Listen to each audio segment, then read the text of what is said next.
સુરતમાં ખાડીપુરના અસરગ્રસ્ત પરિવારોને રાજ્ય સરકારની સહાય સરળતાથી મળી રહે તે માટે હવે ખાસ પહેલ કરાઈ હોય તેમ ઉધના ખાતે આવેલા કમલમ કાર્યાલય ખાતે સહાયના સાથી અભિયાન શરૂ કરી લોકોને જરૂરી માર્ગદર્શન આપવામાં આવશે। સુરતમાં પૂરથી અસરગ્રસ્ત નાગરિકોને રાજ્ય સરકાર દ્વારા જાહેર કરાયેલા સહાય પેકેજનો લાભ સરળતાથી મળી રહે તે માટે સહાયના સાથી અભિયાનનો પ્રારંભ કરવામાં આવ્યો છે। ઉધના સ્થિત કમલમ કાર્યાલય ખાતે શરૂ કરાયેલા માહિતી કેન્દ્રમાં સહાય મેળવવા માટે જરૂરી દસ્તાવેજો, અરજી પ્રક્રિયા અને માર્ગદર્શન આપવામાં આવશે। દરરોજ સવારે 11 વાગ્યાથી 5 વાગ્યા સુધી કાર્યરત રહેતું આ કેન્દ્ર અસરગ્રસ્ત પરિવારોને યોગ્ય માહિતી અને સહાય મેળવવામાં મદદરૂપ બનશે।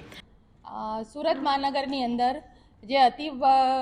વરસાદને કારણે પૂરની સ્થિતિનું નિર્માણ થયું હતું અને એના કારણે સુરતના જે રહેણાંક વિસ્તારો અને કોમર્શિયલ વિસ્તારોમાં જે આર્થિક નુકસાન ખૂબ મોટા પાયે થયું છે, એના માટે ભારતીય જનતા પાર્ટીના નેતૃત્વવાળી આપણી સરકાર દ્વારા તો સહાય પેકેજ અને રાહત પેકેજો આપવામાં આવ્યા છે, પરંતુ એની સાથે સાથે આ પેકેજોને માટે જે જરૂરી પુરાવાઓ માટેની જે કંઈ પણ માહિતી ઉપલબ્ધ કરવા માટે સુરત મહાનગરના કમલમ કાર્યાલય ખાતેથી સુરત શહેરના આદરણીય અધ્યક્ષ શ્રી પરેશભાઈ પટેલ, મહામંત્રી શ્રી કરશનભાઈ, મહામંત્રી શ્રી દુર્ગાપ્રસાદજી, મહામંત્રી શ્રી વિરલભાઈ અને એમની ટીમ દ્વારા આ એક સહાયના સારથી તરીકે એક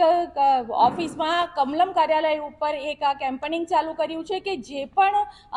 અસરગ્રસ્ત વિસ્તારના લોકો છે એમને કોઈ પણ પ્રકારની સહાય માટેની જે માહિતી હશે એ માહિતી સવારે 11થી સાંજે 5 કલાક સુધી અહીંયા બેઠેલા અમારા સંગઠનની ટીમ અને એમનું નેતૃત્વ એમને પૂરું પાડશે કે જેથી કરીને પ્રજાને કે કાર્યકર્તાઓને કે અસરગ્રસ્ત વિસ્તારના લોકોને ક્યાંય દૂર સુધી આમ તેમ ભટકવું નહીં પડે અને એમને ખૂબ જ સરળતાથી આ યોજનાનો, આ સહાયનો લાભ કેવી રીતે મળી શકે એના માટે આ ભારતીય જનતા પાર્ટી કમલમ કાર્યાલય પરથી આપને ઉપલબ્ધ થશે। ટૂંક સમયની અંદર આ સહાયના સારથી